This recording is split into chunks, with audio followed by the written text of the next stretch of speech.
Bem-vindo ao Divã Rumo a Catarse, menos um trauma na sua vida. Esse não vai ser um podcast meu, mas vai ser do Gemini. Ele fez um podcast de duas pessoas, duas inteligências artificiais interagindo como se fosse um programa de rádio ou alguma coisa assim. Eu pedi para ele fazer um resumo do meu livro, O que é o Amor, e falar sobre consciência. Ele não falou especificamente, ele ficou divagando. E sobre a minha experiência com as minhas experiências passadas com a psilocibina. Bem-vindos a mais um Mergulho Profundo. Hoje a gente tem aqui um material bem interessante para explorar. São 2 relatos pessoais, sabe? Bem detalhados, de experiências com psilocibina, uma com 4 gramas de cogumelos e outra bem mais intensa com 10 gramas. Doses bem diferentes. Exato. E as fontes são narrativas ricas mesmo, cheias de detalhes, de percepção, emoção, até filosofia. E a nossa missão aqui, é tentar tirar os aprendizados principais dessas jornadas. A gente vai olhar por vários ângulos: filosofia, psicologia, neurociência. E a perspectiva do próprio psiconauta, do explorador da mente. Isso. Vamos tentar comparar o que as fontes chamam de tecnologia da natureza, os cogumelos no caso, com a nossa tecnologia de ponta, que a gente usa para tentar entender esses estados. Uma comparação interessante. Natureza e ciência. Pois é. Ok. Então, vamos lá desempacotar isso. Um ponto de partida que chama atenção logo de cara é a intensidade, A diferença. Com 10 gramas, a descrição é que a realidade, se dobrava em formas geométricas. Uau! Chegou a sentir que estava vendo átomos, sabe? O pano de fundo da realidade é bem forte. Imagino. E a outra de 4 gramas? Já a de 4 gramas foi motivada por uma busca bem específica. A pessoa queria perdoar o pai. Uma intenção clara. Ah, sim. E isso é fascinante, Como essa intenção inicial, o que a gente chama de set, a mentalidade, a expectativa, realmente parece que direciona a viagem, sabe? Na dose menor, essa busca pelo perdão acabou levando a um confronto com um inferno interior, como a fonte descreve. Pesado. Sim, mas também um desejo forte de conexão. Já na dose maior, a de 10 gramas, a busca era pela verdadeira forma. E isso levou a uma despersonalização bem radical. Tipo, a perda da noção da divisão entre eu e não eu. Aquela sensação de fusão com o todo. Entendi. E essa dissolução do ego, então? Parece que é um tema central nas duas, mas em níveis diferentes. Exato. Começa ali com o ego começando a ruir nos 4 gramas e vai muito mais fundo nos 10 gramas com essa perda total da fronteira eu-mundo. E como é que a gente pode começar a entender um negócio tão radical assim, a perda do eu? Olha, filosoficamente, isso mexe com a nossa ideia de um self fixo, Sugere que talvez o nosso eu do dia a dia seja mais uma construção. Útil, mas uma construção. Uma interface, talvez. É uma forma de ver. E a neurociência dá umas pistas bem interessantes. Tem uma correlação forte com a diminuição da atividade na rede de modo padrão do cérebro. ADMN, Nós mesmos, divagando. Meio no nosso piloto automático mental, sabe? Sim, sim. É como se o maestro dessa orquestra do eu desse uma pausa. Faz sentido. E o curioso é que, mesmo com essa dissolução toda, a fonte descreve ter percebido algo dentro que é indestrutível e impessoal. Mesmo sem o eu pessoal, algo permanece. Exatamente. É um paradoxo, Total. E não é somente o set. O ambiente, o setting, também teve um papel crucial, pelo visto. Ah, fundamental. Teve um exemplo bem marcante. A pessoa assistiu ao anime Evangelion durante a primeira experiência, a de 4 gramas. Putz, evangelho. E descreveu como uma péssima escolha. Porque o conteúdo é denso, E para essa pessoa tinha associações dolorosas. E aí intensificou o sofrimento, claro, mostra bem essa dança delicada, entre o estado interno e o que está rolando fora. Totalmente. E essa interação se estendeu até para a tecnologia moderna, o que é interessante. O celular, por exemplo. O celular, como assim? Foi percebido não como uma ferramenta útil, mas como o sistema acessando um sistema e ele me escravizava. Uma sensação de aprisionamento pela tecnologia. Caramba, que contrasta totalmente com a ideia do cogumelo como tecnologia da natureza, né? Exatamente. Aí você tem a psilocina, que é o composto ativo. Quimicamente, ela é bem parecida com a nossa serotonina. Uhum. E ela age como uma chave molecular no cérebro, sabe? Interagindo principalmente com certos receptores, o 5-HT2A. Que modulam a percepção. Isso é como se fosse uma chave específica para uma fechadura que abre portas da percepção. Fica uma tensão clara entre essas tecnologias, né? Uma orgânica ancestral e a outra fabricada, digital. Muito interessante essa tensão. E além dessa questão do ego, da tecnologia, que outros insights assim mais essenciais apareceram? As fontes mencionam umas reflexões, né? Sim, surgiram umas coisas bem profundas, tipo a ideia da vida ser dinâmica no plural, não no singular. Como assim? Sugerindo uma fluidez, sabe? Uma multiplicidade de caminhos em vez de uma coisa só linear. Ou então, o paradoxo da liberdade. Que seria? Que a liberdade exige que você faça escolhas que limitam outras possíveis escolhas. Cada escolha fecha outras portas. São reflexões bem sobre a condição humana mesmo. Entendi. E depois de passar por algo tão intenso, vem aquela parte de tentar entender, te colocar no lugar, né? A integração. Essencial. É fundamental. E o próprio ato de escrever os relatos, como a gente tem aqui nas fontes, já é um passo enorme para integrar. Organizar a experiência, né? Exato. Tentar dar sentido a eventos que foram muitas vezes caóticos. Até mesmo atos que podem parecer estranhos, como a fonte que descreve ter vomitado sobre objetos simbólicos para ela, uma Bíblia, um livro de Nietzsche. Nossa. Isso pode ser visto como uma purga simbólica, sabe? Uma forma talvez inconsciente de limpar o terreno para novas compreensões. Menos literal, mais vivencial. Faz sentido, olhando por esse lado. Então, assim, o que a gente tira disso tudo no fim das contas? Esses relatos são como mapas, né? Mapas de viagens bem profundas na consciência.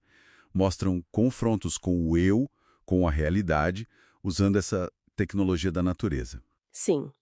E a ciência está começando a mapear as mudanças no cérebro, tipo essa coisa da DMN que a gente falou. Mas a riqueza da experiência subjetiva, pessoal, cheia de paradoxos, isso continua sendo um ponto central, né? É algo que a neurociência complementa, mas não substitui. Com certeza. A experiência em si. E para a gente fechar, tem uma reflexão final que as fontes trazem que eu achei bem interessante, sobre as nossas limitações como humanos. Que seria? A ideia de que talvez essa nossa condição de seres finitos, que a fonte descreve como impotentes com limitações cognitivas, talvez isso não seja só uma falta, uma falha, mas sim a própria condição que permite a graça da experiência, a graça do aprendizado, da descoberta nesse universo imenso. É a nossa finitude que nos permite experienciar. Uau! É uma perspectiva diferente sobre a limitação. Algo para se pensar mesmo. Exato, algo pra gente levar e ponderar. Bom, hoje a gente mergulha num material daquele, sabe? Bem denso, um relatório chamado O que é o amor? Ele tenta abordar o amor por vários ângulos, filosofia, neurociência, até física. A nossa missão aqui é tentar tirar as ideias principais, entender melhor essa experiência tão central na vida da gente. E olha, já começa com uma questão forte. Como é que a gente pode entender o que a gente ama se nem sabemos direito como conhecemos as coisas? E mais, será que o amor, ele existe mesmo, tipo, factualmente? Ou é só opinião, sentimento? Exato. O material já começa, assim, jogando a gente numa questão filosófica bem importante. Lembra um pouco Kant, né? A ideia é que, talvez, a gente nunca consiga acessar o amor em si. Sabe, a essência pura dele. It é o número. Basicamente, o nosso entendimento do amor é sempre uma construção. Nossa. Da nossa mente, da nossa experiência. Entendi. Uma construção. Então, aquela certeza absoluta meio que não existe, né? Fica fora de alcance, segundo essa linha. Ok. Se a filosofia já bota essa barreira, será que a ciência ajuda mais? porque aí o material vai para neuroquímica e faz uma comparação, nossa, bem impactante. Sim, compara o amor a uma química poderosa, quase uma droga mesmo. Fala da dopamina, que dá aquela sensação boa de recompensa, Sei. da ocitocina, o tal hormônio do amor, que cria laço, né? Uhum. E as endorfinas, para prazer, para aliviar estresse. A analogia é bem direta. Diz que funciona como droga mesmo, podendo dar até... A abstinência? Nossa, abstinência de amor. Isso é intenso.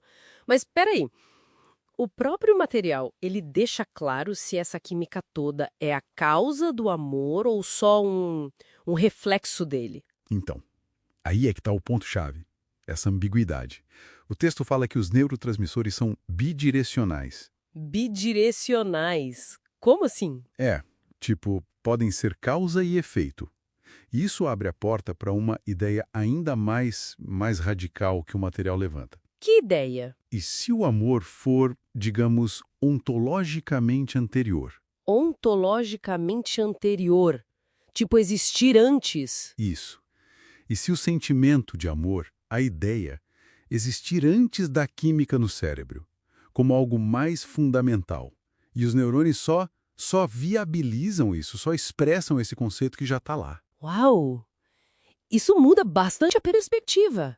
Então o amor não seria só química? Poderia ser algo mais profundo que a química só ajuda a acontecer, a sentir. Ok. Se o amor pode ser algo mais fundamental e envolve a essência do outro, como o texto também sugere, isso me leva para outra questão que o material traz. Quem somos nós nessa história toda? O relatório até usa aquele paradoxo do barco de Teseu, né? Exatamente. Usa o barco de Teseu para ilustrar que a nossa identidade não é uma coisa fixa, sabe? A gente está sempre mudando, se transformando. Como o barco que vai trocando as peças. Certo. E o que isso significa para o amor? A implicação é que talvez não exista a pessoa certa lá, paradinha, esperando para ser encontrada. Ah! A dinâmica seria outra. Seria mais sobre construir uma relação boa o suficiente para que a pessoa se torne a pessoa certa. Com o tempo, na construção. Faz muito sentido. Se a gente muda e o outro também muda, o amor não seria achar algo pronto, mas sim construir juntos, apesar das mudanças. É isso. Exato. E tem mais. O material sugere que esse próprio processo de amar pode transformar quem a gente é. Fala até em neurogênese mutuamente um no outro. O quê? Neurogênese mútua. Como se amar ajudasse a criar, a construir a nossa identidade e a do outro juntos. Que ideia bonita e complexa. E também descreve a nossa percepção do outro como transdução. Transdução, como? Converter? Isso. A nossa mente pega os impulsos do real, do outro, mas sempre traduz isso. E nessa tradução entram as nossas fantasias, as nossas interpretações. A gente nunca vê o outro 100% como ele é. Sempre tem um filtro nosso. Então a gente ama uma versão do outro criada por nós. É, uma versão influenciada por nós, com certeza. E tudo isso leva a uma das ideias mais ousadas do relatório. Qual? Que a base ontológica que nos constitui é o amor. Peraí, o amor como a base do nosso ser? Não só um sentimento? Exato. Não só uma emoção, mas talvez o fundamento do que significa ser humano. É bem forte. Nossa. Então, juntando tudo isso, o que a gente tira, fica essa tensão, né? De um lado, o amor como química cerebral, quase uma dependência. Uhum. Do outro, essa ideia do amor como algo fundamental, essencial, talvez até maior que a gente. Exatamente. E no meio disso tudo, é dificuldade enorme de medir, de definir o que é. Como o próprio texto admite, né? Não tem régua para medir amor. Não tem mesmo. E isso reforça a ideia de que o amor é uma experiência que muitas vezes vai além da razão, da lógica, da linguagem. É complexo por natureza, cheio de contradição, escapa de definição fácil. É verdade. E isso tudo deixa a gente com uma pergunta final, né? Pra pensar. Se a nossa visão do outro é sempre essa tradução meio incompleta, cheia dos nossos filtros, Sim. e se a nossa identidade está sempre mudando, como o barco de Teseu, onde é que fica a constância? Aquele amor verdadeiro que o material fala como algo essencial. Boa pergunta. Será que essa constância não está numa essência que nunca muda, mas talvez na decisão? Na decisão contínua de se conectar, de construir junto, mesmo com todas as limitações da nossa percepção e com a nossa própria mudança? Fica aí a reflexão, né? Olá e bem-vindos a mais um Mergulho Profundo. Hoje, a gente vai explorar um texto bem denso, sabe?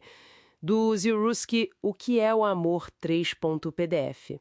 A ideia é tentar entender melhor o que ele diz sobre consciência, identidade, essa coisa de ser a gente mesmo. E o interessante é que o próprio autor diz que o texto é meio desordenado. Ele até compara com os impulsos da esclerose múltipla. É quase como se a forma do texto espelhasse a complexidade do assunto, né? Nossa, que interessante essa conexão. Bom, e ele argumenta que antes de entender amor ou nós mesmos, a gente precisa ver como a gente conhece. Ele volta lá na dóxia e episteme. Isso. Opinião versus conhecimento. Mas o ponto-chave que ele usa vem de Kant, da Revolução Copernicana. Do mundo que se adapta à nossa mente. Tipo isso? Exatamente. A realidade que a gente percebe, ela já está, digamos, formatada pelas nossas estruturas mentais. Espaço, tempo, categorias lógicas. E daí vem os conceitos de fenômeno e número, Certo. Fenômeno e número. que são centrais para o argumento dele, né? Como ele aplica isso. Então, o fenômeno é o mundo como ele aparece para nós, filtrado pela nossa mente. O número seria a realidade em si, sabe? Independente da gente. E essa realidade em si, segundo Kant e o Ziurusky, a gente não acessa diretamente. E entendi. Aplicando a nós, o eu que a gente percebe e como a gente vê os outros é sempre uma manifestação fenomênica. Não é um acesso direto a uma essência, a um eu numênico. Nossa autoimagem é uma construção, basicamente. Ok, se a nossa percepção é uma construção, como ele entra na questão da consciência em si, que já é um mistério enorme. Pois é. Ele vê como um paradoxo, né? É a coisa mais íntima que existe pra gente, mas é impossível entender ela completamente só olhando para dentro. Ele até reconhece a base biológica, neurônios, química cerebral e tal. Mas ele não acha que isso explica tudo, certo? Não mesmo. Ele é bem cético com o reducionismo puro. Tem aquela frase dele que é ótima. Não parece que o cérebro produz pensamento como o pâncreas produz insulina. Essa frase é muito boa. E isso leva direto para o problema difícil da consciência, imagino. Exatamente. Como que a matéria física, o cérebro, gera a experiência subjetiva. Os qualia, né? A sensação de ver o azul, o gosto de algo, a dor. Ziurusky usa aqueles exemplos clássicos, tipo... O quarto da Mary, o morcego do Nagel. Isso. Para mostrar que saber tudo sobre uma experiência, todos os fatos científicos, não é a mesma coisa que viver aquilo subjetivamente. É uma crítica forte ao materialismo, que teria dificuldade em explicar essa dimensão sentida e também conceitos abstratos, tipo justiça, beleza. Faz sentido. E se a consciência é tão escorregadia assim, o que ele diz sobre a identidade, o eu? Essa sensação de continuidade que a gente tem. Aí ele usa o paradoxo do barco de Tésio, né, para ilustrar. A gente muda o tempo todo, células, ideias, tudo, mas sente que continua sendo a mesma pessoa. Ele admite que não dá para fixar o eu em algo que não muda. E a memória nisso tudo? A memória é chave para essa sensação de continuidade, claro. Mas ele descreve ela não como um vídeo perfeito, sabe? É mais como algo fragmentado que a gente reconstrói. E as lacunas, muitas vezes, a gente preenche com fantasia, imaginação. Então não é só uma coisa interna a identidade, ela vem de fora também. Muito. Ele bate bastante nessa tecla do social, do relacional. Fala de neurônios, espelho, como a gente aprende imitando os outros. Fala da memética, das ideias que se espalham como vírus, da nossa busca por validação. Até Lacan e Saramago ele cita, né, para mostrar como o olhar do outro nos forma. Sim. O eu acaba sendo, na visão dele, uma narrativa, dinâmica, relacional, construída na interação, numa coisa fixa, isolada. E aquela sensação mais fundamental de simplesmente ser, de ser eu, como isso entra? Aqui ele conecta com a ideia de modelo interno da mente. Ele cita Craig, Freestone, Gregory, A tese é que o nosso cérebro não só reage ao mundo, ele constrói ativamente modelos, simulações, para prever o que vai acontecer, para entender o que a gente sente. Ah, então a experiência subjetiva, os qualia, acontecem dentro dessa simulação cerebral. Exato. A sensação de ser você seria a experiência de ser o sujeito dessa simulação única, pessoal. O ponto de vista dentro desse modelo que o cérebro cria. Ele até faz umas distinções. Saber, que é mais implícito, conhecer, mais explícito, e entender, que seria integrar tudo isso no modelo. Bem complexo. Mas no fim, parece que o Zyrowski não está dando uma resposta final, né? É mais o registro da busca. Eu vejo assim também. É um relato muito honesto, muito erudito, dessa tentativa de se entender. Mistura filosofia, ciência, vivência. A beleza talvez esteja na própria demonstração desse processo todo. E ele fecha de um jeito bem inesperado, citando uma inteligência artificial. Pois é, uma citação bem provocadora, né? Uma IA descrevendo o amor como uma entidade quântica consciente, em múltiplas dimensões.